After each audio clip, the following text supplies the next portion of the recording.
Hello listener, তো এই পর্যায়ে আমরা পিএইচপি ফর্ম এবং ফর্ম সিকিউরিটি নিয়ে কাজ করব। তো চলুন আমরা একটি ফর্ম তৈরি করে আসি। গত পর্বগুলিতে আমরা দেখেছি কিভাবে ফর্ম তৈরি করে সেখান থেকে ডাটাগুলি পিএইচপি কোড দিয়ে ক্যাচ করতে, তাই না? তো এই পর্যায়ে আমরা মাল্টিপল ইনপুট ফিল্ড নিয়ে কাজ করব। তো সেই জন্য আমরা একটি ফর্ম নিয়ে নিচ্ছি, আমাদের দুটি অ্যাট্রিবিউট ব্যবহার করলাম এবং আমরা পোস্ট মেথডে কাজ করব, তাই আমরা মেথডটি পোস্ট ব্যবহার করলাম। আমরা একটি টেবিল ট্যাগ নিয়ে নিচ্ছি। আপনারা সবাই জানেন নিশ্চয়ই কিভাবে টেবিল নিয়ে কাজ করতে হয়। আমি একটি টেবিল রো নিলাম এবং সেখানে আমি একটি টেবিল ডাটা নিচ্ছি এবং সেখানে লিখে দিলাম নেম। দেন আমি আরও একটি টেবিল ডাটা নিয়ে সেখানে আমি একটি ইনপুট ফিল্ড ব্যবহার করছি। সেখানে টাইপ আমি টেক্সট দিয়ে নিচ্ছি এবং এটি নেম আমি ব্যবহার করলাম নেম ফিল্ড। দেন আমি এখানে একটি প্লেস হোল্ডার ব্যবহার করতে পারি, আমি হয়তো লিখে দিলাম নেম। ঠিক একই রকম ভাবে আমি আরো তিনটি টেবিল রো নিয়ে নিচ্ছি। এখানে আমি মেইল বলে দিচ্ছি এবং আমার এটার নাম ব্যবহার করছি আমি মেইল ফিল্ড, প্লেস হোল্ডার দিয়ে দিলাম মেইল। দেন আমি একটি ওয়েবসাইট অ্যাড্রেস নিব আমার ইউজারের কাছ থেকে, তো আমি এখানে লিখে দিলাম ওয়েব ফিল্ড, প্লেস হোল্ডার আমি বলে দিচ্ছি ওয়েবসাইট। একই রকম ভাবে আমি আরো একটি টেবিল রো নিয়ে নিচ্ছি, সেখানে আমি কমেন্টস নিয়ে নিব ইউজারের কাছ থেকে। আমি এটির নাম ব্যবহার করলাম কম ফিল্ড এবং প্লেস হোল্ডার। আচ্ছা, কমেন্টস যেহেতু নিচ্ছি সেহেতু আমরা এখানে ইনপুট ব্যবহার করব না, একটু বড় একটু বিগ স্পেস নিয়ে কাজ করব, যার কারণে আমি এখানে টেক্সট এরিয়া নিয়ে নিলাম এবং এখানে আমি কম ফিল্ড ব্যবহার করলাম। ঠিক আছে, তো একই রকম ভাবে আমি আরো একটি রো নিয়ে এখানে আমি একটি সাবমিট বাটন দিয়ে দেব।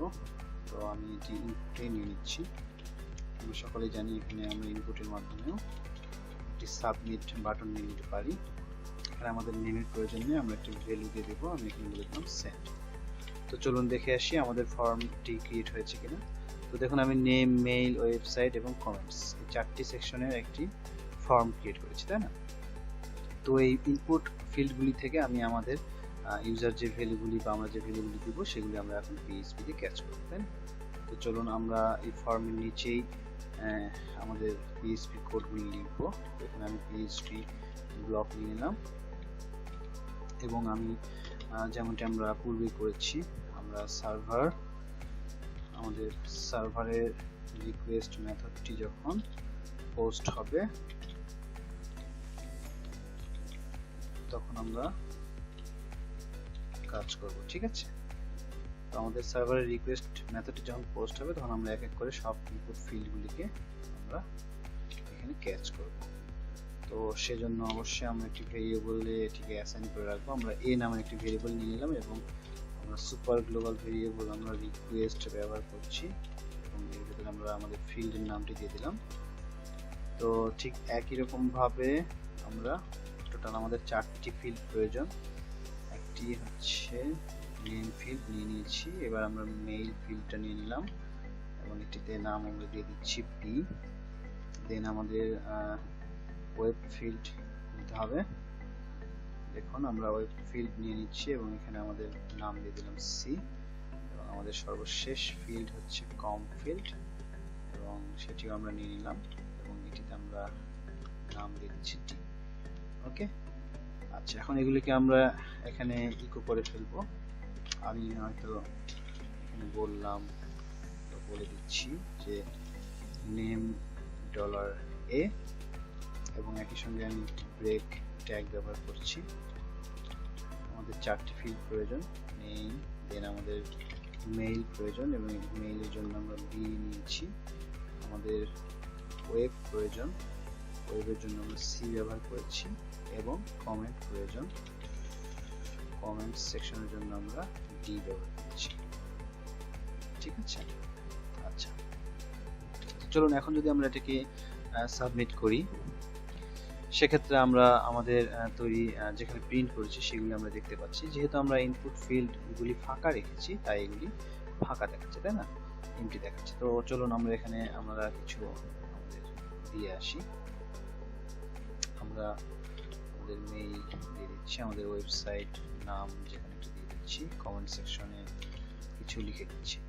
দেন আমি যখন এটিকে সেন্ড করছি দেখুন আমার সব ডাটাগুলি এখানে রিটার্ন করছে, তাই না? তো এইভাবে করে আমরা অবশ্যই আমাদের ফর্মের ভ্যালুগুলি বা ডাটাগুলিকে এভাবে আমরা যে কোনো পেজে আমরা এটিকে প্রিন্ট করাতে পারি। তো চলুন এবার আমরা ফর্মের সিকিউরিটি নিয়ে কিছু ডিসকাস করব। যেমন ধরুন আমরা যদি যখন আমরা ইউজারের কাছ থেকে ডাটা নেব, তখন হয়তো ইউজার ইনপুট ফিল্ডে তার নামের পূর্বে হয়তো অনেক হোয়াইট স্পেস দিয়ে দিচ্ছে, হ্যাঁ, এবং দেখা যাচ্ছে যে তারপর হয়তো অনেক ব্যাকস্ল্যাশ বা ফরওয়ার্ড স্ল্যাশ এগুলি ব্যবহার করছে। তো এগুলো থেকে আমরা এগুলি ব্যবহার করলে দেখা যাচ্ছে এগুলি পরবর্তীতে আমাদের সমস্যা করতে পারে। তো এগুলি আমরা কিভাবে এসকেপ করতে পারি? দেন দেখা যাচ্ছে কোনো হ্যাকার এসে কোনো স্ক্রিপ্ট চালাচ্ছে,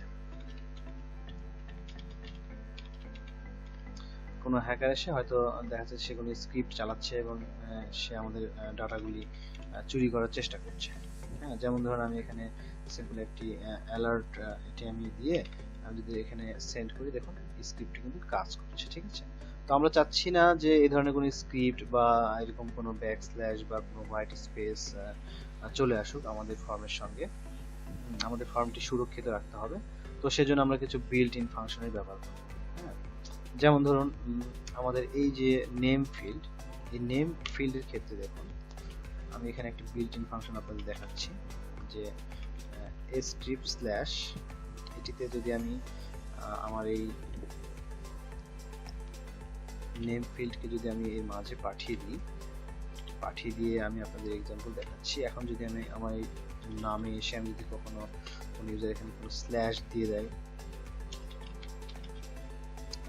সেক্ষেত্রে এখন যদি আমি এটিকে সেন্ড করি, দেখুন আমি কিন্তু আর স্ল্যাশটি দেখতে পাচ্ছি না, ঠিক আছে। অর্থাৎ এটিকে সে স্কেপ করে ফেলেছে পিএইচপি, ঠিক আছে।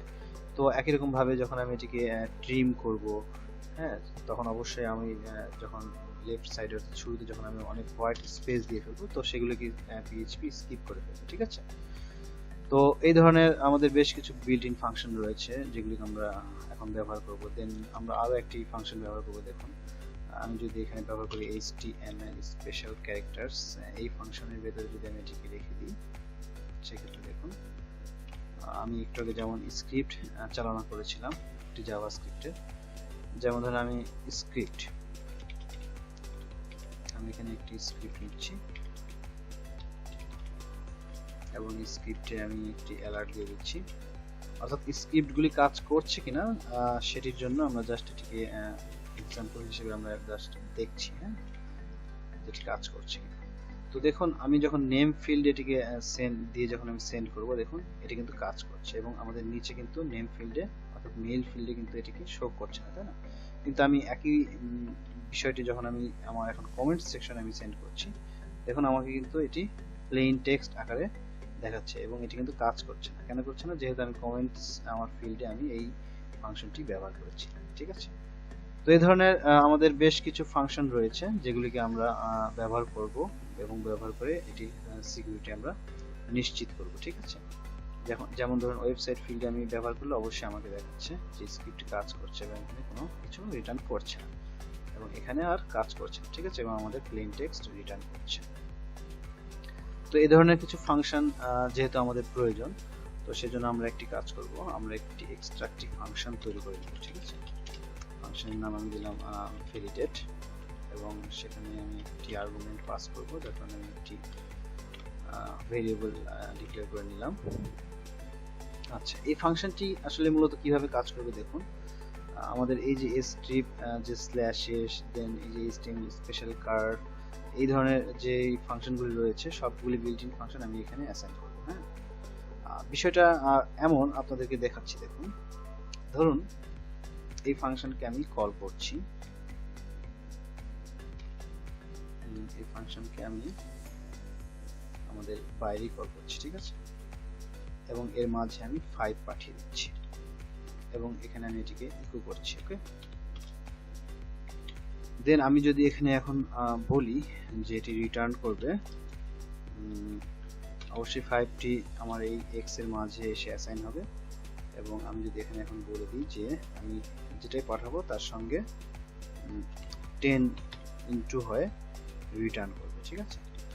তাহলে দেখুন আমাদেরকে এখানে রিটার্ন 50 দেখাবে, ঠিক আছে, রিটার্ন 50। অর্থাৎ আমি এখানে যে সংখ্যাটি পাস করব না কেন তার সঙ্গে অলওয়েজ 10 গুণ হবে, ইনটু হয়ে আমাদেরকে সেটি রিটার্ন করছে, ঠিক আছে।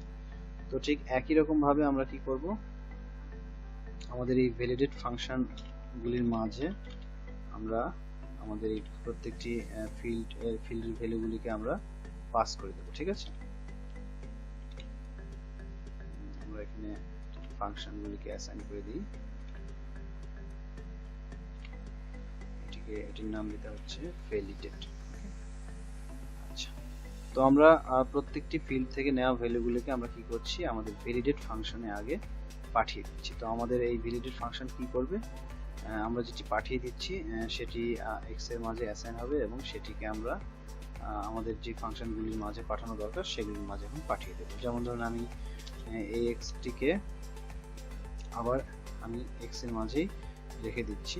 প্রথমত এটিকে আমি ট্রিম করব। হ্যাঁ, এই ট্রিম করলে কি হবে, ওই যে বলেছি শুরুতে যদি হোয়াইট স্পেস অর্থাৎ কোনো স্পেস দিয়ে ফেলে কেউ, তাহলে সেটি দূর করে ফেলে। ঠিক আছে, দেন আমি আবারও এক্সটিকে এবার আমি আমার সেই স্ট্রিপ স্ল্যাশেস এই ফাংশনের ভিতরে পাস করব, যাতে কোনো ধরনের কোনো স্ল্যাশ পড়ে গেলে সেটিকে স্কিপ করে। ঠিক আছে, এবং দেন আমি এই এক্সটিকে আবার কি করব, HTML স্পেশাল ক্যারেক্টারস এই ফাংশনের ভিতরে পাঠিয়ে দেব, যাতে কোনো প্রকার কোনো স্ক্রিপ্ট কেউ চালাতে না পারে। ওকে, দেন আমি এটিকে রিটার্ন করে দেব আমার এক্সটিকে।